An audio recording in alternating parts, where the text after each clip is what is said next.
first episode, possibly our only episode, or possibly one of many episodes of Occupy Your Mind. Yes, you thought the Occupy movement was dead, and it sort of is. But this is Occupy Your Mind. You can occupy what goes on up here. Control yourself. Control your own thinking. And today's episode is called American Apathy. And my name is Maria, and this is Jennings, and this is Devin over here.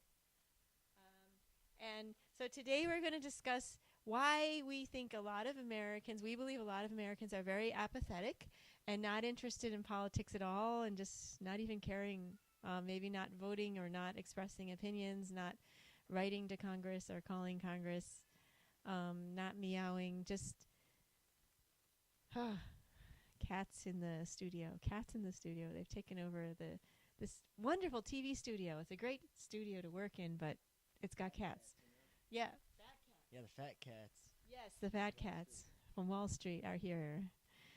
They have us under surveillance. So what do you guys think? So what opinions do you have on why Americans are apathetic? And do you think that Americans are apathetic? I think it's pretty common sense that most Americans are apathetic. But what do you think? Yeah, they're pretty apathetic. But I blame the American I blame the American version of the capitalist system in the crony capitalism in the United States.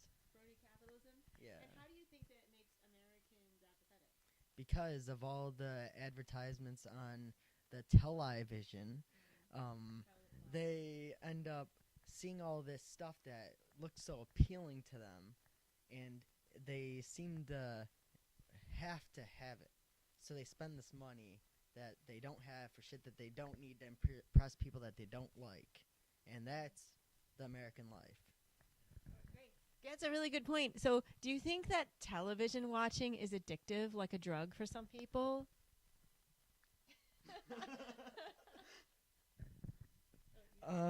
Yeah. It's pretty much worse than heroin.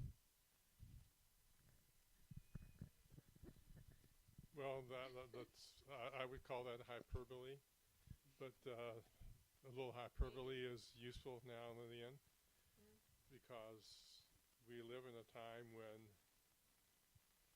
speaking to the TV and the other media, YouTube. what's the big deal? Things that capture the attention and are drastic and extreme, the ups and heights of emotion. That's what we need, hyperbole, if we want to get through maybe the noise out there with a more useful message. So, in other words, Americans have such short attention spans and are so used to being entertained all the time that you have to use hyperbole. You have to say something that is very, exciting and that's really going to, capture their attention, because otherwise they won't notice. If you're just soft-spoken and say, "I'd like to talk to you intelligently about this subject," they won't hear you. But if you say, "You people are stupid," then they'll stop and listen. Wait, what are you talking about? Is that what you're trying to say? Exactly.